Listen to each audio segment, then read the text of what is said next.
আসসালামু আলাইকুম রহমতুল্লাহি অবরাকাতুহ। নাই তাজ তাই লাজ, ওরে মুসলিম খরজুর শিশে তোরা সাজ, করে তসলিম হর কুর্নিশেষর আওয়াজ, শোন কোন মুজদাসে উচ্চারে হেরা আজ ধরা মাঝ। উর্জ ইয়ামেন নজদ হিজাজ তাহামা ইরাক শাম, মিসের ওমান তিহারান শরী কাহার বিরাট নাম, পড়ে সাল্লাল্লাহু আলাইহি ওয়াসাল্লাম। প্রিয় দর্শক, সাল্লাল্লাহু আলাইহি ওয়াসাল্লাম আমাদের আজকের প্রাসঙ্গিক বিষয়।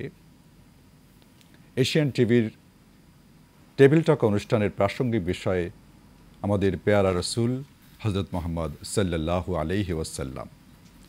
আমরা রাসূলকে নিয়ে আলোচনা করব। আমাদের মাঝে উপস্থিত রয়েছেন দুজন প্রাজ্ঞ আলোচক, আমরা তাদের সাথে পরিচিত হচ্ছি। শুরুতে রয়েছেন বিশিষ্ট ইসলামী স্কলার এবং গবেষক ডক্টর মীর মনজুর মাহমুদ। আসসালামু আলাইকুম রহমতুল্লাহি ওয়া বারাকাতুহু। ওয়ালাইকুম আসসালাম ওয়া রাহমাতুল্লাহ।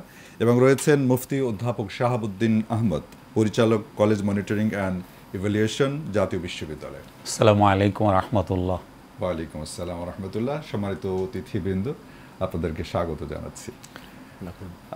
আজকে আমাদের বিষয় হচ্ছে রাসূল সাল্লাল্লাহু আলাইহি ওয়াসাল্লাম, বিশ্বনবীর জীবনাচার, বর্তমান প্রেক্ষিত এবং প্রেক্ষাপট, এই বিষয় নিয়ে আমরা কথা বলবো। আমি শুরুতেই জনাব শাহাবুদ্দিন আপনার কাছে আসছি। আমাদের রাসূল সাল্লাল্লাহু আলাইহি ওয়াসাল্লামের চরিত আলোচনা কেন আমরা করব, যদি আপনি বলতেন শুরুতে। শুকরিয়া। নাহমাদু ওয়া নুসাল্লি আলা রাসূলিল কারীম, আম্মা বাদ। মহান রব্বে করিম, প্রিয় নবী, বিশ্বনবী, আখিরি নবী মুহাম্মদুর রাসূলুল্লাহ সাল্লাল্লাহু আলাইহি ওয়াসাল্লামকে এই পৃথিবীতে মানব জাতির পথ প্রদর্শক হিসেবে, মানব জাতির মূর্ত প্রতীক হিসাবে এবং মানব জাতির জন্য কোরআনের ভাষায় ওয়ামা আরসালনাকা ইল্লা রাহমাতুল লিল আলামিন, পুরো মানবতার জন্যে তাকে রহমত হিসাবে প্রিয় আল্লাহ মহান রব্বে করিম তাকে পাঠিয়েছেন এই পৃথিবীতে। এবং মানব জাতির চলার জন্যে তার সাথে একটি গাইড বুকও দিয়েছেন, সেটি পবিত্র কোরআন। যে কোরআনকে আল্লাহ রাব্বুল আলামিন পরিপূর্ণতা দান করেছেন, যার মধ্যে মানবতার প্রত্যেকটি জিনিস, প্রতিটি অঙ্গ প্রত্যঙ্গ, মানুষের ব্যক্তিগত, পারিবারিক, দুনিয়া, আখেরাত, অর্থনীতি, সমাজনীতি, রাষ্ট্রনীতি, সমাজ ব্যবস্থা, লেনদেন, বিয়ে শাদী, প্রত্যেকটি বিষয় যেখানে উল্লেখ করা হয়েছে। আজকে যদি আমরা রাসূলের সেই জীবনী অথবা জীবন চরিত যদি আমরা না জানি, তাহলে আমরা সঠিক পথ নির্দেশনাগুলো থেকে দূরে থাকব, সে আলোর পথগুলো আমরা দেখব না, ইহদিনাস সিরাতাল মুস্তাকিম আমরা পাবো না।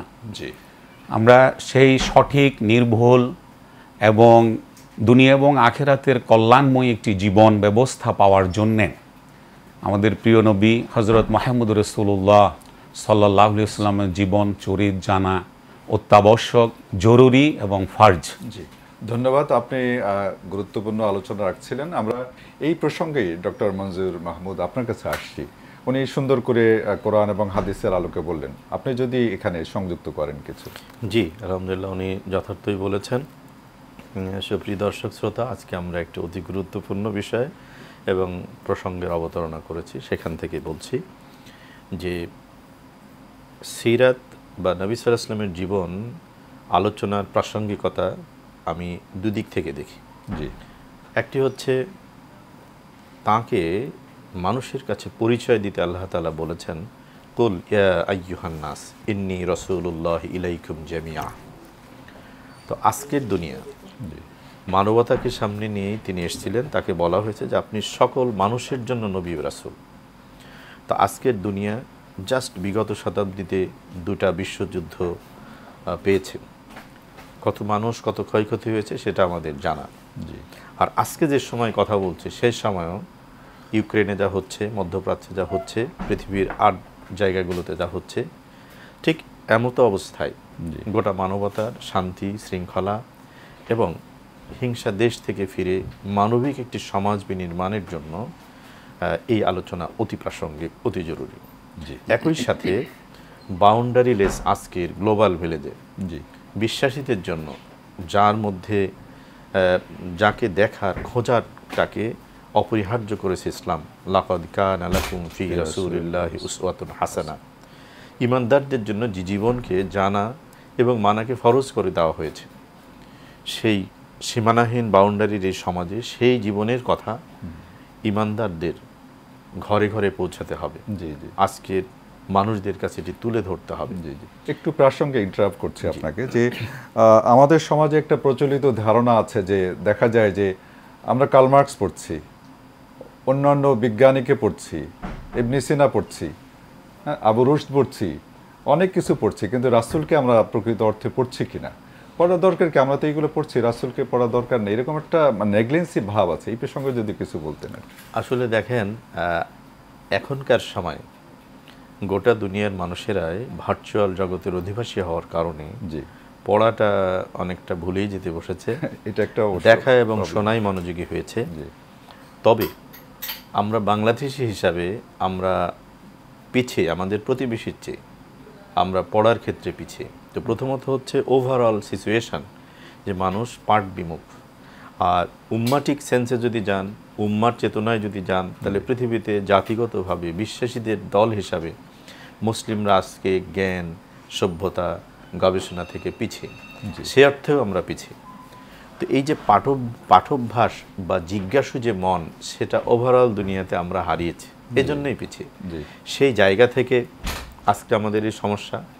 দ্বিতীয়ত হচ্ছে, যেমন বাংলাভাষী মানুষের কাছে সিরাত চর্চার জন্য যে অথেন্টিক বই থাকা দরকার, যে পাবলিকেশন থাকা দরকার, সেটা নেই।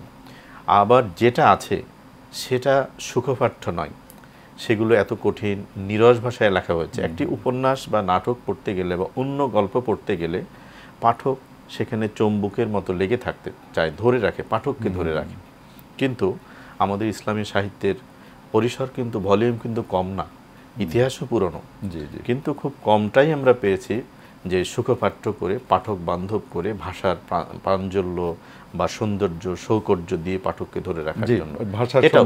হ্যাঁ, এটাও একটা মানে পাঠক প্রিয়তা না থাকার, এটা একটা রাসূলকে না পড়ার এটা একটা কারণ। আরেকটি হচ্ছে যে পরিবারগুলো সন্তান সন্ততিকে দিন চর্চা, নবীজিকে জানা, দিনকে জানার জন্য একটা শিক্ষা প্রতিষ্ঠান ছিল, আজন্ম শিক্ষা প্রতিষ্ঠান, সবচেয়ে বড় শিক্ষা প্রতিষ্ঠান পরিবার এটি। তো সেই জায়গাটা কিন্তু আমাদের পরিবারে জ্ঞান চর্চার পরিবেশটা হারিয়েছে। আমি এইখানে আসবো আপনার কাছে, আমি একটু অধ্যাপক শাহাবুদ্দিন আহমেদ আপনার কাছে আসছি।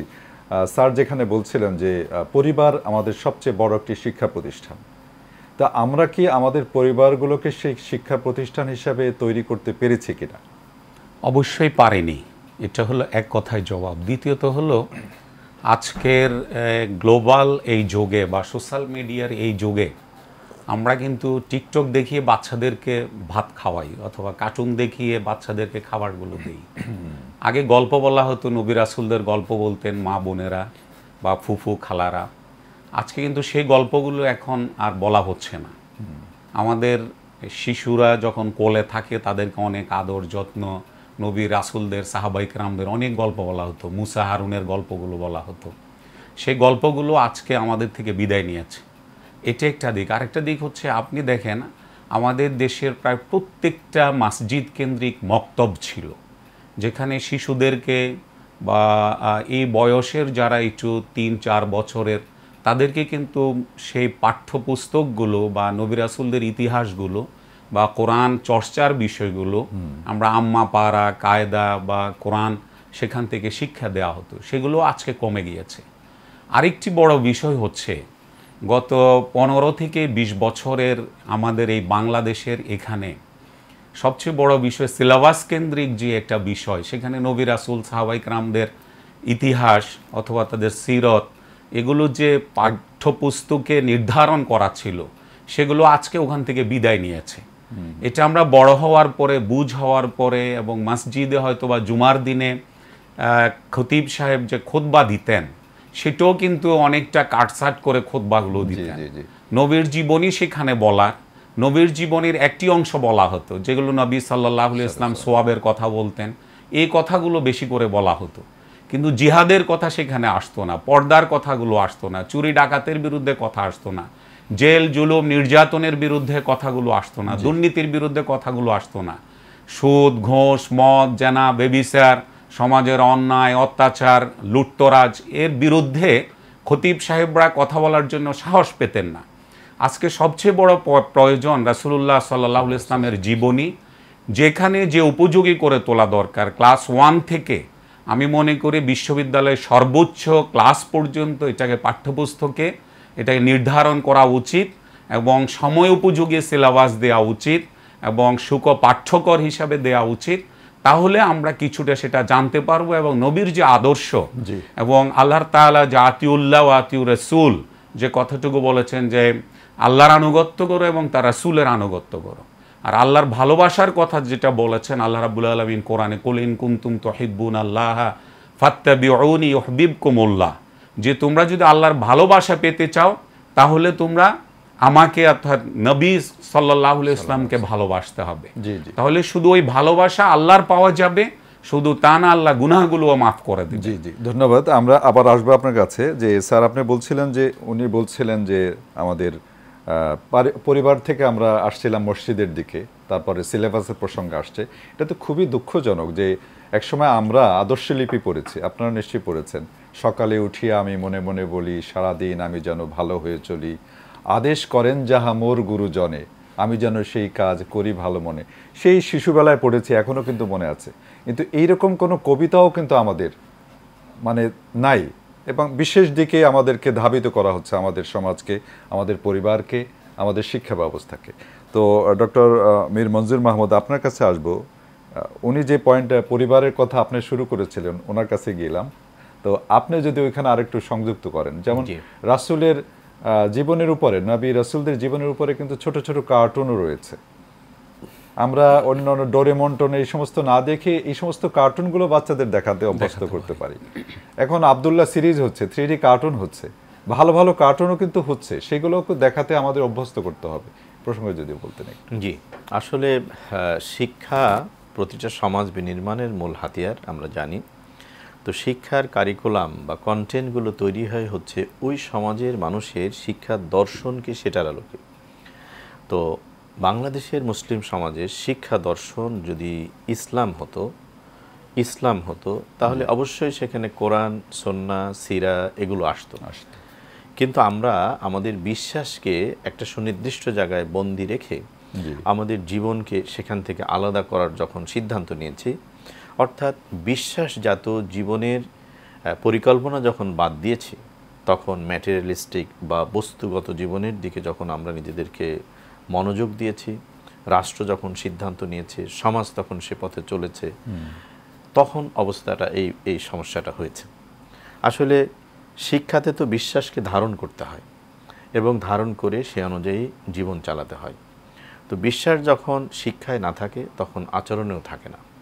তো এখানে মূল সমস্যাটা হয়েছে আমাদের শিক্ষার লক্ষ্য, আমাদের যে বিশ্বাস মুসলিম হিসাবে বড় হওয়া, একটি ছেলেকে মুসলিম তরুণ যুবক এবং সমাজের উত্তরাধিকার, মুসলিম সমাজের উত্তরাধিকার তৈরি করার যদি লক্ষ্য থাকতো আমাদের, তাহলে অবশ্যই এগুলো থাকতো। অবশ্যই এই লক্ষ্যচ্যুত হওয়ার কারণই হয়েছে যে আজকে কোরআন এবং হাদিসের যতটুকু যেখানে পড়ানো হয় সেটা নামকাও আসতে পড়ানো হয়, তারপর সেটার ইম্পেরিক্যাল বা প্র্যাকটিক্যাল লাইফে সেটার চর্চা নাই। আবার এই যে জীবন অঙ্গনে আমরা যখন ভাবতে শিখেছি যে দুনিয়ার আখেরাতের জীবন আলাদা, তখন আমরা আলাদা করে ফেলেছি। সবচেয়ে হাস্যকর হলো এই মানুষগুলোকে যখন প্রশ্ন করা হয় যে প্রতিদিন যদি ইবাদত মানে কেবল নামাজই হয়, তাহলে 5 ওয়াক্ত নামাজ পড়তে তো 1 ঘন্টা লাগে ম্যাক্সিমাম, তো বাকি 23 ঘন্টার কি হবে? ইবাদত মানে যদি রোজাই হয় তাহলে 1 মাস রমজানের রোজা, বাকি 11 মাসের কি হবে? ইবাদত মানে হজ এবং জাকাতি যদি হয় তাহলে গরিব মানুষের কি আছে, দিন কি আছে?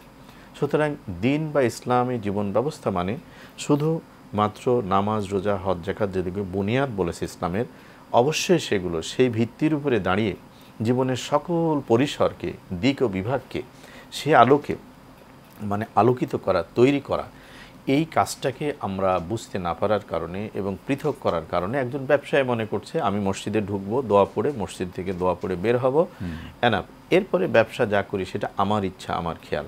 অথচ আল্লাহ আলাহুল খালক ওয়াল আমর, যে সাবধান, এই সৃষ্টি এবং এর আদেশ তার কাছে আসবে যিনি স্রষ্টা। আমরা যখন এই শিক্ষাটা ভুলে গেছি অথবা উপেক্ষা করেছি তখন এটি হয়েছে। আবার যখন হয়েছে যে দিনকে আমরা যখন খণ্ডিত করেছি, রাসূল সাল্লাল্লাহু আলাইহি ওয়াসাল্লামের রেখে যাওয়া যে জীবন দর্শন, জীবন পদ্ধতি, শিক্ষাধারা, শিক্ষা পদ্ধতি, সেগুলোকে যখন আমরা ভুলে গেছি, আমাদের মতো করে আমাদের বিশ্বাসজাত চিন্তা প্রসূত করতে চেয়েছি, তখন আমরা যেটা করেছি সেটা পাচ্ছি এবং সেটার প্রোডাকশন মানে ফলাফলও আমরা দেখতে পাচ্ছি, কনসিকুয়েন্সটা সমাজে কি হচ্ছে আমরা খুবই। আমি মতপার্থক্য নিরসনের কোনো রায় দিতে চাচ্ছি না, তবে আমি একাডেমিক্যালি এর অবস্থানটা বলতে চাই। মিলাদুন নবী একটা টার্মিনোলজি, পরিভাষা। মিলাদ মানে জন্ম, নবী সাল্লাল্লাহু আলাইহি ওয়াসাল্লামের জন্ম। এটাতে বোঝানো হয় যে রাসূলুল্লাহ সাল্লাল্লাহু আলাইহি ওয়াসাল্লামের জন্ম বৃত্তান্ত সম্পর্কে আলোচনা করা, এ জাতীয় অনুষ্ঠানকে আমরা মিলাদুন নবী বলি। আর সিরাতুন নবী সাল্লাল্লাহু আলাইহি ওয়াসাল্লাম, সিরাত মানে হলো পথ, জীবন দর্শন, জীবন পথরেখা যেটা বলেন আর কি। তো রাসূলুল্লাহ সাল্লাল্লাহু আলাইহি ওয়াসাল্লামের জীবন দর্শন, জীবন বোধ, জীবন শিক্ষা, এই মানে জীবনের যে পথ নির্দেশনা, এটি বোঝাতে। তাহলে দুটাই রাসূলুল্লাহ সাল্লাল্লাহু আলাইহি ওয়াসাল্লামকে কেন্দ্র করে। একটি বলা হচ্ছে মিলাদ, জন্ম নিয়ে, আরেকটি হচ্ছে জীবন আচরণ, জীবনের শিক্ষা নিয়ে। তা আমি পার্সোনালি মনে করি যে জীবন আচরণ বা সিরাতুন নবী শব্দটার মধ্যে সব চলে আসে, কারণ তার জীবন দর্শন বলতে আসলেই তার পরিচয় জানার কথা আসে। কিন্তু শুধু তার জন্ম মিলাদ নিয়ে কথা বললে সেখানে তার জীবন দর্শনের প্রসঙ্গ কেউ নাও আনতে পারেন, অপ্রাসঙ্গিকও মনে হতে পারে।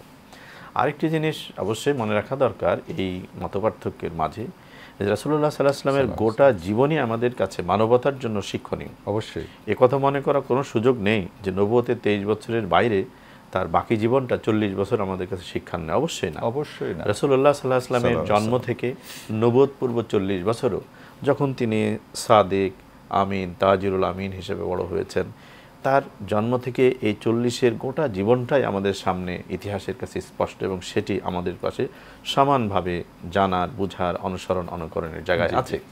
এবং সিরাতুন নবী যদি আমরা বুঝাই যে নবুয়তের 23, তাহলে সে সময়টাতে ছিল গোটাটাই কোরআনের জিন্দেগি। মা ইয়ানতিকু আনিল হাওয়া ইন হুয়া ইল্লা ওয়াহয়ুন ইউহা। মা আয়েশা সিদ্দিকা রাদিয়াল্লাহু তাআলা আনহার ভাষায় যে কানা খুলুকুল কোরআন, নবীর জীবন তো হলো কোরআন। আর আগের যে আয়াতটি বললাম এর অর্থ হচ্ছে যে নবী নিজে কিছুই বলতেন না, যা তাকে ওয়াহি করা হতো। তাহলে এই নবুয়ত 40 পরবর্তী 63 বছরের জীবন ছিল ওহিজাত। কোরআন যা বলেছে সেটি একটি জীবনে প্রজেক্টেড হয়েছে। কোরআনে যত সৌন্দর্য, যত বিভা এসছে, সেটি মানুষের জীবনে কথায়, চিন্তায়, বিশ্বাসে, আচরণে, ঘুমে এবং জাগরণে এটার প্রজেক্টেড হলে, প্রতিবিম্বিত হলে একটা জীবন কত সুন্দর হতে পারে সেটি দেখা যায় এই 23 বছরের জীবনে। আর কোরআনের অনুপস্থিতিতেও নবুয়ত এবং রিসালাতের মর্যাদায় অভিষিক্ত হবার যোগ্যতা অর্জনের জন্য একটা মানুষকে পঙ্কিল পরিবেশেও কত পবিত্র, কত মাধুরীপূর্ণ জীবনের অধিকারী হতে হয়, সেই যোগ্যতার যদি দেখতে চান তাহলে নবুয়ত পূর্ব 40 বছর কান্ত, দুটাই উজ্জ্বল এবং কোনটার থেকে কোনটা বেশি এটা বলার সুযোগ নেই। কিন্তু কোরআনকে যদি জীবনের যে অংশ খুঁজতে চান তাহলে সেটি রিসালাতের খোঁজা। তো সেজন্য আমি বলবো, এটা আমার ওপিনিয়ন সুপ্রিয় দর্শক শ্রোতাদের জন্য, যে মিলাদুন নবী বা সিরাতুন নবী পরিভাষা নিয়ে আমরা বিতর্কে লিপ্ত না হয়ে বরং রাসূলুল্লাহ সাল্লাল্লাহু আলাইহি ওয়াসাল্লামের গোটা জীবনের শিক্ষাকে সামনে এনে তাকে, তার জীবনকে আয়নার মতো সামনে রেখে আসুন না আমি আমার পরিবার, আমার প্রিয় দেশ এবং সমাজ তথা গোটা মানবতাকে আয়নার সামনে দাঁড় করাই। সিরাত নামক রাসূলুল্লাহ সাল্লাল্লাহু আলাইহি ওয়াসাল্লামের জীবন নামক আয়নার সামনে দাঁড় করিয়ে আমরা একটা একটা করে আমাদের বলা, শোনা, ব্যবহার, আচার সবগুলোকে মিলিয়ে দেখি এবং সেই পথে চলতে চেষ্টা করি। এখানেই মনে হয় সার্থকতা নিয়ে। চমৎকারভাবে আপনি বলছেন। আমি যদি একটু ঘুরিয়ে, অধ্যাপক শাহাবুদ্দিন আহমেদ আপনার কাছে আসছি, একটু ঘুরিয়ে বলি, ঈদে মিলাদুন নবী বাদ দিলাম, সিরাতুন নবী বাদ দিলাম, আমরা যদি শুধু বলি যে রবিউল আউয়াল মাস রাসূল সাল্লাল্লাহু আলাইহি ওয়াসাল্লামের জন্ম এবং ওফাতের মাস, এইভাবে যদি আমরা রাসূলের সিরাতকে আলোচনা করি, সেখানে সমস্যা কোথায়? কোথাও কোনো সমস্যা নেই। সমস্যা হচ্ছে আমাদের দৃষ্টিভঙ্গির কাছে, যে আমরা এটাকে সব কিছুকে কেন জানি একটা পাঠ করে ফেলতে চাই। দাঁড়িয়ে মিলাদ পড়া, বসে পড়া জায়েজ না জায়েজ, যেটা আমাদের শ্রদ্ধেয় ডক্টর মীর মঞ্জুর মাহমুদ বললেন, যে আমাদের আসলে জানা দরকার নবীর সুন্নাহগুলো, নবীর আদর্শ, নবী সাল্লাল্লাহু আলাইহি ওয়াসাল্লামের জীবনী, এটা আমরা আমাদের জীবনের প্রতিটি পরতে পরতে, প্রতিটি জায়গায়, প্রতিটি সেক্টরে, প্রতিটি স্তরে আমরা সেটা পরিপালন করছি কিনা। আপনি বিতর্ক করছেন কিন্তু আমল করছেন কিনা। রাসূলুল্লাহ সাল্লাল্লাহু আলাইহি ওয়াসাল্লামের জীবনের শুরুটা কেমন হয়েছিল, হালিমা সাদিয়ার কাছে তিনি কেমন ছিলেন, তৎকালীন সময়ের কাফিরদের যারা নবী বিরোধী ছিলেন তাদের কাছে তিনি কেমন ছিলেন, আলামিন উপাধি পেয়েছিলেন, হিলফুল ফুজুল গঠন করেছিলেন, তৎকালীন সময়ে সমাজ কল্যাণমূলক কাজগুলো, সমাজের মানুষের জন্যে সমস্ত কল্যাণকর কাজের জন্য নিজকে যেভাবে তিনি নিবেদন করেছিলেন। আজকে আমরা সে কাজগুলোর ধারে কাছে নেই। আজকে আমরা একটু আগে আমাদের যে কথাগুলো হচ্ছিল যে আমরা বাচ্চাদেরকে, আমাদের সন্তানদেরকে সালাম শিখাচ্ছি না, তাদেরকে ঘর থেকে যেতে আসতে সে রাসূলের সুন্নাহগুলো পরিপালন করছি না, সুন্নাহ অনুসারে তার নামও রাখা হচ্ছে না, তার আকিকা দেয়া হচ্ছে না। আমরা যারা পিতামাতা সন্তান তারা সে প্র্যাকটিসগুলো আমরা করছি না। আমরা অপসংস্কৃতিগুলো আমাদের ঘরে, পরিবারে, রাষ্ট্রে, সমাজে প্রত্যেকটি জায়গায় করছি আর আমরা বিতর্ক করছি। আসলে আমাদের সবচেয়ে বড় দরকার হলো কোরআনের যে নির্দেশনা সেটা সঠিকভাবে অনুসরণ, অনুকরণ, নবীর সুন্নাহ অনুযায়ী আমাদের জীবনকে আলোকিত করা। আমরা যতক্ষণ পর্যন্ত নবীর সুন্নাহ অনুযায়ী, নবী সাল্লাল্লাহু আলাইহি ওয়াসাল্লামের নির্দেশনা অনুযায়ী, আল্লাহ তাআলা যেটা কোরআনে বলেছেন, ওয়ামা আতাকুমুর রাসূলু ফাখুযুহু ওয়ামা নাহাকুম আনহু ফান্তাহু, যতক্ষণ পর্যন্ত তিনি যা নিয়ে এসেছেন, আল্লাহ তাকে যা দিয়েছেন তার পরিপূর্ণ অনুসরণ যতক্ষণ পর্যন্ত আমাদের মধ্যে না থাকবে এবং যতক্ষণ পর্যন্ত তিনি যেগুলো নিষেধ করেছেন সেগুলোকে আমরা পরিহার না করব, আমরা অনেক নামধারী মুসলিম হতে পারবো, আমাদের অনেক দল থাকবে, পার্ট থাকবে, সমস্ত কিছু থাকবে, কিন্তু সঠিক অর্থে নবীর উম্মাহ হিসাবে, নবী সাল্লাল্লাহু আলাইহি ওয়াসাল্লামের উম্মাহ হিসাবে দুনিয়ার কল্যাণ, নবীজির সুপারিশ, পরকালীন জীবনে আরশের ছায়া আমাদের স্থান, এগুলো কোনোটাই হবে বলে নবী করিম সাল্লাল্লাহু আলাইহি ওয়াসাল্লামের সুন্নাহ এবং কোরআন সেটা বলে না। আমরা পরিপূর্ণভাবে ইন্নাকা লাআলা খুলুকিন আযীম, তাকে যে মহান চরিত্রের অধিকারী কোরআনে বলেছে, কোরআনটা হচ্ছে নবী সাল্লাল্লাহু আলাইহি ওয়াসাল্লামের পরিপূর্ণ জীবন ব্যবস্থা। আমরা যদি সেটাকে আঁকড়ে না ধরি, যতক্ষণ পর্যন্ত বিদায় হজের ভাষণে যেভাবে রাসূলুল্লাহ সাল্লাল্লাহু আলাইহি ওয়াসাল্লাম বলে গিয়েছেন যে তোমরা দুটো জিনিসকে মজবুতভাবে আঁকড়ে ধরো, যদি তোমরা আঁকড়ে ধরো তাহলে তোমরা পথভ্রষ্ট হবে না। তা আজকে তো আমরা আঁকড়ে ধরছি না, সেই কোরআন এবং সুন্নাহর রশি থেকে আমরা বিচ্যুত হয়ে যাচ্ছি।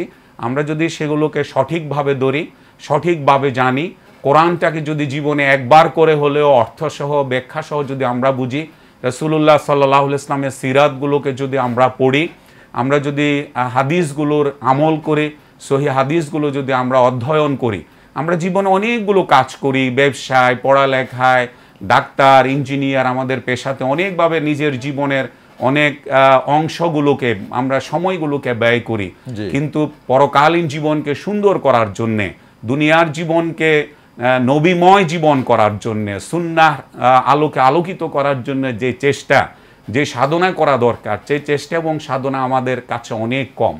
এটাকে আমাদের জীবনকে সুন্দর করার জন্য অনেক বাড়ানো দরকার, আমাদের অধ্যয়ন করা দরকার, কোরআন এবং সুন্নাহ ভালো করে জানা দরকার, আমাদের সন্তানদেরকে, আগামী প্রজন্মকে আরও বেশি কোরআন এবং সুন্নাহমুখী করার জন্যে, আলোকিত জীবন গড়ার জন্যে নবী এবং রাসূলের পথ ব্যতীত অন্য কোনো পথে সেখানে সঠিক আলোর সন্ধান পাওয়া যাবে না, না দুনিয়ার জীবনে, না পরকালীন জীবনে। চমৎকার চমৎকার বলছিলেন আপনি এই বিষয়ে। আমি তার মানে আপনাদের দুজনের এই পয়েন্টে আলোচনায় একটা জিনিস আমার কাছে যেটা প্রমাণিত হলো যে আমরা বলছি বেশি কিন্তু রাসূলকে ধারণ করছি না, প্রকৃত অর্থে রাসূল যেটা বলেছেন করতে সেটা আমরা করছি না। আর এবং আমাদের বাংলাদেশি এই জাতির, আমি ব্যক্তিগত মতামত বলছি, আমরা মনে হয় আমরা খুব বেশি বলি, করি কম। এই বিষয়ে যদি কিছু বলতেন। জি, আসলে একজন মুসলিমের প্রত্যাশা থাকা দরকার তার কথা এবং কাজ যেন হাত ধরে চলে, পাশাপাশি চলতে পারে। আর আপনি সঠিকই বলেছেন যে আসলে মানুষ কাজের প্রতি যদি মনোযোগী হয় তাহলে কথার সময়টা একটু কমে যায়। জি জি। আর অ্যাকাউন্টেবিলিটি, দায়বদ্ধতার জায়গাটায় যদি সচেতন হয় তাহলে সেগুলো কমে। আর আপনি ঠিকই বলেছেন, চরিত্র তিন রকমের, একটা হলো ব্যক্তি চরিত্র, দল বা গোষ্ঠী চরিত্র, একটা হলো জাতীয় চরিত্র। জি জি। তা আমরা পৃথিবীর নানা জাতির নানা চরিত্র আছে, আমাদেরও এমনই কিছু যেটা আপনি বললেন। জি জি জি। এই আর কি। ধন্যবাদ। আমরা তাহলে আলোচনাটা এখন আমরা একটু আগাই অন্যভাবে, যে আমরা আসলে রাসূলের জীবনটা তো একটা মহাসমুদ্রের মতো, একটা সমুদ্র। এখানে এই স্বল্প সময়ে তো তার এই সমুদ্রের সামান্য কিছু আলোচনা হয়তো আমরা করতে পারবো। এবার যদি আমরা আসি অধ্যাপক শাহাবুদ্দিন আহমেদ আপনার কাছে, যে সিরাত চর্চার ধরন এবং প্রকৃতি আমাদের কিরূপ হওয়া উচিত, প্র্যাকটিক্যালি যদি আমরা একটু পয়েন্ট ভিত্তিক আসি। আজকে সবচেয়ে বাংলাদেশে যে আলোচিত যে বাক্যটি, সেটি হচ্ছে বৈষম্য, বৈষম্যের শিকার, এবং বৈষম্যের বিরুদ্ধে আজকে ছাত্র জনতার যে বিপ্লব ঘটেছে সেটা একেবারে নিশ্চিহ্ন হয়ে যাবে যদি আমরা রাসূলুল্লাহ সাল্লাল্লাহু আলাইহি ইসলামের সিরাতকে, নবী জীবনকে যদি আমাদের জীবনের প্রত্যেকটি সেক্টরে, আমাদের ব্যক্তি জীবন, সমাজ জীবন, রাষ্ট্রীয় জীবন, সামাজিক জীবন, আন্তর্জাতিক জীবন, সব জায়গায় যদি আমরা এটাকে পাঠ্যপুস্তকে আমাদের জীবন ঘনিষ্ঠ বিষয়গুলোর সাথে আমরা যদি এটাকে নিতে পারি, আমাদের সংস্কৃতিতে, আমাদের পড়া লেখায়, চাল চলন, আচার ব্যবহার, প্রত্যেকটি জায়গায় যদি আমরা অনুকরণ করতে পারি, তাহলে আমাদের জীবনের সফলতা আসবেই। এটা আল্লাহ তাআলার ঘোষণা। এই জন্যেই আমরা আমাদের প্রত্যেকটি জায়গায় রাসূলুল্লাহ সাল্লাল্লাহু আলাইহি ইসলামের যে অনুসরণ এবং অনুকরণ করার কথা মহান রাব্বে কারীম পবিত্র কোরআন মাজিদে বলেছেন, সেটা যদি আমরা অনুকরণ করি, তাহলে আমরা সেই বৈষম্যের যে শিকার আজকে পুরো রাষ্ট্র, পুরো দেশ, পুরো বিশ্ব হচ্ছে, সেখান থেকে মুক্তির অবশ্যই একটি নাজাতের দিশা, একটি নাজাতের আলোকবর্তিকা, একটি আলোক উজ্জ্বল একটি পৃথিবী সেখানে থাকবে। এবং সেই পৃথিবী একমাত্র সমাধান রাসূলুল্লাহ সাল্লাল্লাহু আলাইহি ওয়াসাল্লামের জীবন ধারণ আর মহান আল্লাহ রাব্বুল আলামিনের তার উপরে নাজিলকৃত সে কোরআন, যেটা মাইকেল এইচ হার্ট প্রিয় নবী সাল্লাল্লাহু আলাইহি ওয়াসাল্লামকে তার দি 100 বইয়ের মধ্যে প্রথমে দিয়ে বলেছেন যে এই জঞ্জা বিক্ষুব্ধ এই পৃথিবীতে এখনও যদি সেই আরবের মক্কা নগরীর প্রফেট মুহাম্মদ সাল্লাল্লাহু আলাইহি ওয়াসাল্লাম এখনও আবির্ভূত হয়, তাহলে সারা পৃথিবীতে একমাত্র সেই ব্যক্তি একটি শান্তিময় পৃথিবী উপহার দিতে পারে। আমরা সেই শান্তিময় পৃথিবী উপহারের জন্যে সেই নবীর নিকট, সেই নবীর সিরার নিকট, নবীর আদর্শের নিকট আমরা যেতে পারলেই দুনিয়ার মুক্তি, আখেরাতের মুক্তি, দুনিয়ার কল্যাণ, আখেরাতের কল্যাণ আর প্রশান্তিময়, শান্তিময় একটি পৃথিবী আমরা পেতে পারবো ইনশাআল্লাহ। জি, ধন্যবাদ, অনেক সুন্দর বলেছেন। আপনার কাছে আসছি ডক্টর মিরমঞ্জুর মাহমুদ, এই পয়েন্টে যে আমাদের আসলে প্রকৃতি কি, ধরন এবং প্রকৃতি চর্চার। জি, শুকরিয়া। আমি এক্ষেত্রে দুইভাবে বলবো। একটা হচ্ছে যে মানুষ আলটিমেট টার্গেট তো হলো নবী সাল্লাল্লাহু আলাইহি ওয়াসাল্লামের অনুসরণ। জি জি। তো অনুসরণের মানুষের প্রত্যেকটা কাজের আগে দুটো পর্ব থাকে, একটা হলো চিন্তার পর্ব আর একটা হলো বিশ্বাসের পর্ব। মানুষের বিশ্বাসের জগৎ যেভাবে তৈরি হয়, সেই বিশ্বাসের জগতের আলোকে সে চিন্তা করতে শিখে আর চিন্তার আলোকে কাজ করে। যার কাজ খারাপ তার চিন্তা বিশ্বাস খারাপ, আর যার কাজ ভালো নিশ্চিত জানবেন তার চিন্তা বিশ্বাস ভালো। তো প্রথমত হচ্ছে মুমিন হিসাবে, মুসলিম হিসাবে আমাদের সবার কাছে জীবনের চেয়ে রাসূলুল্লাহ সাল্লাল্লাহু আলাইহি সাল্লাম যে প্রিয়, এই অবস্থানটা ওমর রাদিয়াল্লাহু তাআলা আনহুর যে মানে কনভারসেশন জানি, সেটাকে মাথায় রেখে প্রতিটি মুসলিমের কাছে এই কথাটি ভালো করে স্মরণ করিয়ে দেওয়া। এটাকে যদি বিশ্বাসে ধারণ করা যায় তাহলে চিন্তায় আসবে। আর প্র্যাকটিসের জায়গায় আমি দুইভাবে সিরাত চর্চা করতে পারি, একটা হলো একাডেমিক্যালি আর একটা হলো প্র্যাকটিসিং এরিয়াতে। একাডেমিক্যালি কি হতে পারে? একাডেমিক্যালি হতে পারে যে একটা বাচ্চাকে আপনার পরিবার থেকে শুরু হবে, সে যখন শিখবে প্রাথমিক, আপনি যেটা বলছেন যে কিডস ক্রিয়েশন আপনারা কাজ করছেন, শিশু মনে রাসূল সাল্লাল্লাহু আলাইহি ওয়াসাল্লামের প্রতি ভালোবাসার বীজ বপন করতে হবে পরিবার থেকে। প্রাতিষ্ঠানিকভাবে সিরাতের যে সমস্ত গ্রন্থ আছে, নবী সাল্লাল্লাহু আলাইহি ওয়াসাল্লামের পরিচিতি জায়গাটাকে এগুলো একাডেমিক্যালি করতে হবে প্রাতিষ্ঠানিকভাবে। আর আপনার প্র্যাকটিসিং জায়গায় কি হবে, যে পরিবার থেকে, ছোট থেকে, যেমন আমরা সালাম বলি, কে শিখালেন? খাবারে কি বলে শুরু করব, কেমনভাবে খাবো, বাথরুমে কিভাবে যাব, কিভাবে আসব, ঘুম থেকে ওঠা বসা।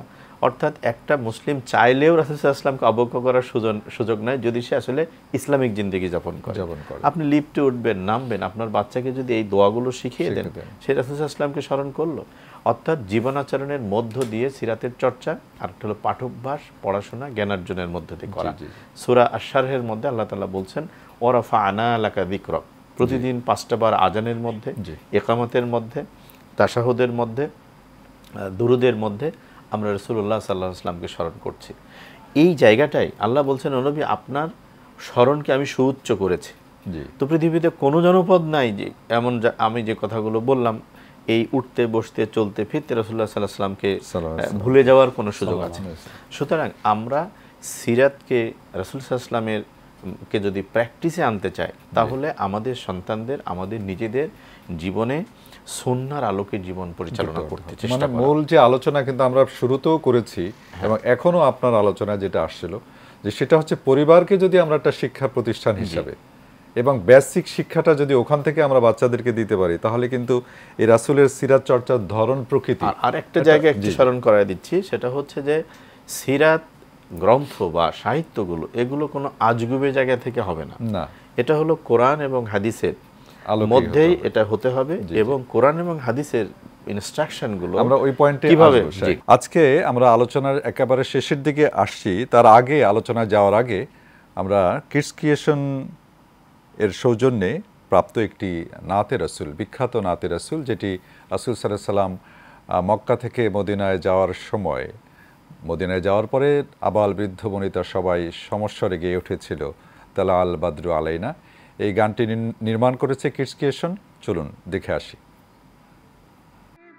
البدر علينا من ثنيات الوداع وجب الشكر علينا ما دعا لله داع طلع البدر علينا من ثنيات الوداع وجب الشكر علينا ما دعا لله داع طلع البدر علينا من ثنيات الوداع وجب الشكر علينا ما دعا لله داع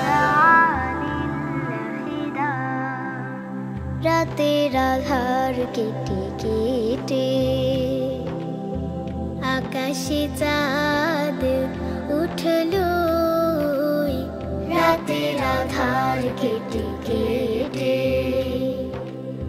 সারা জাহানে দিক বিদিকে, সারা জাহানে দিক বিদিকে আলোর ধারা ছুটলো।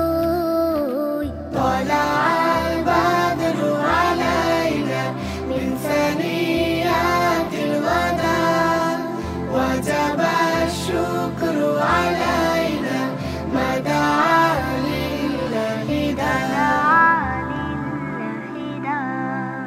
أنت شمس أنت بدر أنت نور فوق نور أنت مصباح الصدور يا حبيبي يا رسول أنت شمس أنت بدر أنت نور فوق نور أنت مصباح الصدور يا حبيبي يا رسول মানবতার বন্ধু তিনি, রাহমাতুল লিল আলামিন, মানবতার বন্ধু তিনি। তাই তো শুকর আদায় করে, তাই তো শুকর আদায় করে কুল মখলুকাত নিশিদিন। طلع البدر علينا من ثنيات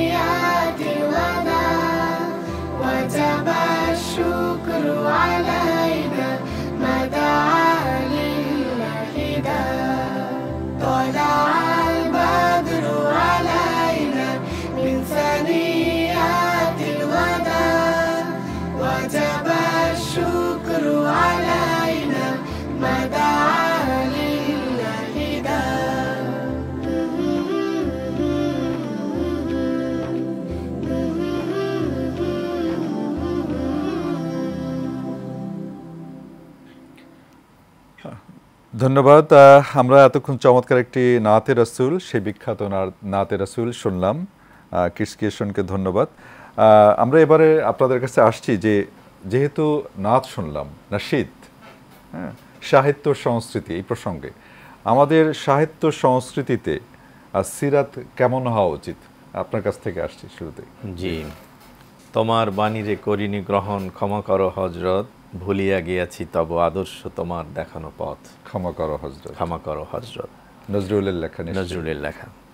আসলে প্রতিদিনের সকালের সূর্যটা যেমন তার আলোটা গোটা দুনিয়াতে ছড়িয়ে দেওয়ার দায়বদ্ধতা নিয়ে আসে এবং অকৃপণভাবে তার দিনমানব্যাপী নানা পজিশনে থেকে আলো দেয়, তেমনি সিরাত গোটা দুনিয়ার কাছে আজ থেকে নবী সাল্লাল্লাহু আলাইহি ওয়াসাল্লামের আগমনের পর থেকে শেষ সূর্যাস্ত পর্যন্ত, ওয়া খরিনা মিনহুম লাম্মা ইয়ালহাকু বিহিম ওয়াহুয়াল আজিজুল হাকিম, পৃথিবীর শেষ সূর্যাস্ত পর্যন্ত সিরাত মানুষের বিশ্বাস, মনন, কর্ম, শিল্প, সাহিত্য, সংস্কৃতি, জীবনাচরণ, কি ঘুম কি জাগরণ, সব জায়গায় সিরাত সাহিত্য, সিরাতের এই আলোকমালা সেখানে কিরণ দিচ্ছে।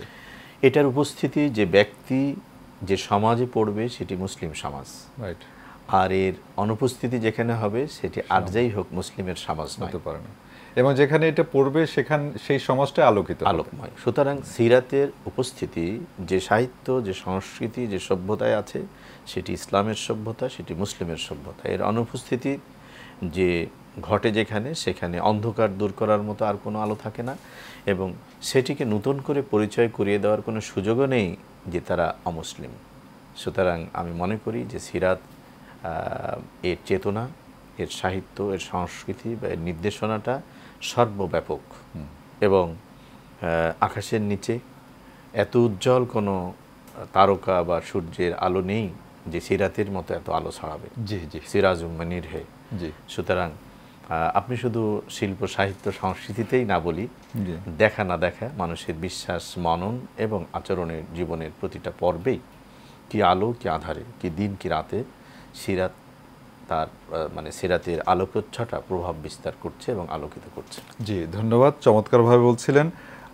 আর অধ্যাপক শাহাবুদ্দিন আহমেদ, আপনার কাছে আসছি যে প্রসঙ্গে ডক্টর মীর মাজুর মাহমুদ বলছিলেন, আপনি যদি একটু বলতেন যে আমাদের সাহিত্য সংস্কৃতি চর্চায় আমাদের কমতিটা কোথায়, সিরাত কেন্দ্রিক সাহিত্য সংস্কৃতি চর্চার ক্ষেত্রে কমতিটা কোথায়? আমাদের প্রকাশনা, আমাদের টেলিভিশন মিডিয়া, আমাদের সোশ্যাল মিডিয়া, বা উল্লেখযোগ্য কিছু কি আপনার নজরে পড়ছে?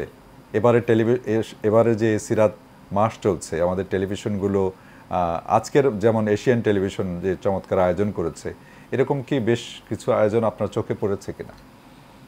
হ্যাঁ, আমি বর্তমান যেই সরকার রাষ্ট্র পরিচালনা করছেন, দায়িত্ব নিয়েছেন, তাদেরকে আজকের এই অনুষ্ঠান থেকে আন্তরিকভাবে ধন্যবাদ জানাই। আমি আজকে বেশ কয়েকটি স্কুল কলেজ থেকে যে সংবাদ পেয়েছি, রাষ্ট্রীয় নির্দেশনার আলোকে প্রত্যেকটি শিক্ষা প্রতিষ্ঠানে আজকে সিরাতুন্নবী, মিলাদুন্নবী যে নামেই হোক আজকে আলোচনা হচ্ছে। সেখানে শিক্ষার্থীদেরকে এই বিষয়ে জানান দেয়া হচ্ছে যে নবী জীবনটা কেমন, নবীজির বিভিন্ন দিক এবং বিষয়গুলো নিয়ে আলোচনা করা হচ্ছে। এটা একটা দিক, কিন্তু এটা আকাঙ্ক্ষিত মানে এটা পৌঁছেনি বা পৌঁছানো হয়নি। আপনি বিভিন্ন বিশ্ববিদ্যালয়গুলোতে সেখানে সিলেবাস থেকে এটাকে সংকীর্ণ করা হয়েছে। রাসূলুল্লাহ সাল্লাল্লাহু আলাইহি ওয়াসাল্লাম বিভিন্ন দিক নিয়ে যেমন এমপিল বা পিএইচডি করা, উচ্চতর গবেষণা করা, সেগুলো কাটছাট করে দেওয়া হয়েছিল, সেগুলো আলোচনা করতে দেওয়া হয়নি। বাংলাদেশের প্রেক্ষাপটে একটা বিষয় আপনি জানেন যে একটা সিজনে আমাদের দেশে হিউজ পরিমাণের ওয়াজ মাহফিল, সিরাতুন্নবী মাহফিল হয়ে থাকে, সেটাও কিন্তু এই দেশে করতে দেওয়া হয়নি। অতীতে সেটা করতে দেওয়া হয়নি।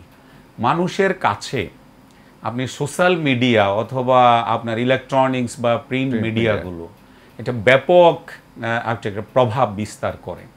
তো সেটা বিস্তার করার ক্ষেত্রে যদি নবীজির জিন্দিগি যদি আপনি উপস্থাপন সুন্দর করে না করতে পারেন, এবং সেটা করা যদি আপনাকে কাটছাট করে দেয়া হয়, অথবা করতে গিয়ে যদি আপনি বিপদের সম্মুখীন হন, তাহলে মানুষ তার জীবনের ভয়ে, চাকরির ভয়ে, তার ভবিষ্যতের চিন্তায় সেগুলো থেকে বিরত ছিল। আমরা আশা করছি যে সেই জায়গাটি এখন পরিপূর্ণতা লাভ করবে ইনশাআল্লাহ। এই জন্যে ইনশাআল্লাহ, এই জন্যে আজকে এটা ব্যাপকভাবে বিভিন্ন জায়গায় এবং আমাদের বিশ্ববিদ্যালয়ের ছাত্ররা আজকে নবীজি সাল্লাল্লাহু আলাইহি ইসলামের বিভিন্ন বিষয়গুলো নিয়ে কাওয়ালি প্রেজেন্ট করছে। আমি ছাত্রদেরকে এ থেকে আমি আন্তরিকভাবে ধন্যবাদ জানাচ্ছি। আজকে জানানোর কোনো সুযোগ ছিল না, মাধ্যমগুলো জানাতে তারা পারেনি তাদের বিভিন্ন বাধার কারণে। তা আমাদেরকে আজকে পরিকল্পনা করতে হবে। আপনারা যারা সাংস্কৃতিক জগতে আছেন তাদেরকেও পরিকল্পনা করতে হবে, এবং যারা ব্যবসায়ী এই ক্ষেত্রগুলোতে বিনিয়োগ করেন, নবীজির প্রতিটা বিষয় নিয়ে, খাবার নিয়ে, সালাম নিয়ে, নবীজির আচরণ নিয়ে, বিবাহ শাদী নিয়ে, নবী সাল্লাল্লাহু আলাইহি ওয়াসাল্লামের হিজরত নিয়ে, নবীজি এতিমের উপকার করেছেন তা নিয়ে, নবী সাল্লাল্লাহু আলাইহি ওয়াসাল্লাম একজন ভিখারিকে কুঠার কিনে তাকে ভিক্ষাবৃত্তি থেকে দূরে রেখেছেন, এই যে বিষয়গুলো, এগুলো যদি আজকে আমরা আমাদের শিশু মনে, যুবক মনে, আজকে আমাদের মানুষদের কাছে, পেশাজীবীদের কাছে, কৃষকের কাছে তার আদর্শটা যদি আমরা উপস্থাপন করতে পারি, ব্যবসায়ীর কাছে সেখানে মজুদদারি সহ ওজনে কম দেয়া, নেয়ার সময় বেশি নেয়া, দেওয়ার সময় কম দেয়া, এই বিষয়গুলো যদি আজকে আমরা প্রতিটি সেক্টরে আমরা যদি সিরাত সম্মেলন, সেমিনার, সিম্পোজিয়াম, সিলেবাস, মিডিয়ার মাধ্যমে, প্রিন্ট মিডিয়ার মাধ্যমে প্রতিটি অংশ যদি আজকে উপস্থাপন করি, তাহলে আমি আশা করি যে নবী জিন্দিগিতে যেমন একটি শান্তি ছিল, সারা পৃথিবীতে মাইকেল এইচ হার্ট যেমন বলেছেন, আমরা আজকে একটি শান্তিময় দেশ, রাষ্ট্র, একটি পৃথিবী, সেখান থেকে আশা করা যায় যে আমরা ওরকম একটি রাষ্ট্র উপহার পাব। জি জি। এই জন্য আমাদেরকে আল্লাহ তাআলার দেওয়া নির্দেশনা, যে কোরআন, নবীজি সাল্লাল্লাহু আলাইহি ওয়াসাল্লামের সুন্নাহ, প্রত্যেকটা বিষয় যদি আমরা সহজভাবে মানুষের কাছে উপস্থাপন করি, তাহলে আশা করি ইনশাআল্লাহ আমরা দুনিয়ার জীবনটাকেও অনেক সুন্দরময়, আমরা অনেক সুগন্ধিময়, অনেক আলোকময়, আলোকিত একটি জীবন আমরা তৈরি করতে পারবো ইনশাআল্লাহ। ধন্যবাদ ডক্টর মীর মঞ্জুর মাহমুদ। আমরা জানি যে প্রিন্টিং মিডিয়ায় কিছু সাহিত্য, বাংলাদেশ প্রচুর কালচারাল অর্গানাইজেশন রয়েছে, কিন্তু সিরাত কেন্দ্রিক কার্যক্রম চালাচ্ছে, এমনকি যেমন আমি কয়েকটা প্রতিষ্ঠানের নাম জানি, সাহিত্য সংস্কৃতি কেন্দ্র, তারা একটা সমৃদ্ধ সিরাত স্মারক করে, বাংলাদেশ কালচারাল একাডেমি তারাও কিছু কাজ করে, এবং বিভিন্ন টেলিভিশনে দেখা যাচ্ছে ইদানিং কিছু প্রোগ্রাম হচ্ছে সিরাত কেন্দ্রিক, রবিউল আউয়াল কেন্দ্রিক বিভিন্ন প্রোগ্রামগুলো হচ্ছে। এটা অতীতে কিন্তু ছিল না, এখন হচ্ছে। আপনি কি আশাবাদী এই ক্ষেত্রে? জি, আমি আলহামদুলিল্লাহ আশাবাদী। তবে যে কোনো চর্চার একটা দর্শন থাকতে হয়। অবশ্যই। আমি কেন একজন ব্যক্তিকে চর্চা করব? রাসূলুল্লাহ সাল্লাল্লাহু আলাইহি সাল্লামকে রোল মডেল হিসেবে গ্রহণ করাটা প্রতিটি মুসলিমের জন্য ফরজ। এই ফরজের ধারণা যদি একজন মুসলিম ধারণ করে, জি, লেখক হিসেবে যখন তিনি ধারণ করবেন, তখন তার লেখায় সেটা তিনি ফুটিয়ে তুলবেন আপনা থেকেই। সাহিত্যিক হিসাবে, ঐতিহাসিক হিসাবে, সমাজকর্মী হিসাবে, রাজনীতিক হিসাবে, শিক্ষাবিদ হিসাবে, সবাই যদি, মুসলিমরা যদি রোল মডেল হিসেবে ধারণ করতে পারেন, তাহলে সেটি দেখা যাবে। তবে আজকের এই প্রোগ্রামের মধ্য থেকে আমি বিনয়ের সাথে বলতে চাই যে আমার দেশের কালচারে এই রবিউল আউয়াল মাসের 12 তারিখ এলে ক্রোড়পত্র, আলোচনা, অনেক ধরনের ইয়ার আয়োজন হয়ে থাকে, কিন্তু আসলে রাসূলুল্লাহ সাল্লাল্লাহু আলাইহি সাল্লামকে নিয়ে চর্চার জায়গাটা কেবল রবিউল আউয়াল মাসও নয়, 12 তারিখও নয়। ইভেন আপনারা জানেন যে নবীজির জন্ম তারিখ 12 তারিখ না কত, এটা নিয়ে আরও একাধিক মত আছে। সুতরাং নবী সাল্লাল্লাহু আলাইহি ওয়াসাল্লামের জীবন চর্চা হলো সাংবার্ষিক, সব সময়ের জন্য। তো এটাকে রোল মডেল হিসাবে মুসলিমরা যদি ধারণ করতে পারে, তাহলে সে তার সারা জীবনের কাজের মধ্য থেকে তার লেখায়, বলায়, চলায় সে করতে পারবে।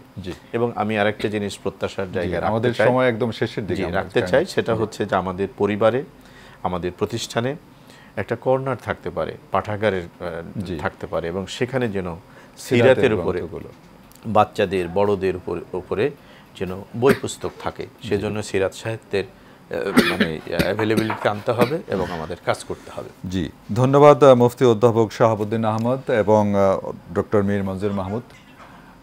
যে আমরা আলোচনার শেষের দিকে আরও মনে হয় কয়েক মিনিট সময় পাচ্ছি, তো সবশেষে আমরা সংক্ষেপে একটু শুনবো যে মানবিক দরদি বা দরদির সমাজ বা একটি বৈষম্যহীন সমাজ বিনির্মাণে রাসূল সাল্লাল্লাহু আলাইহি ওয়াসাল্লামের জীবনটা 1 মিনিটে যদি আপনি বলেন।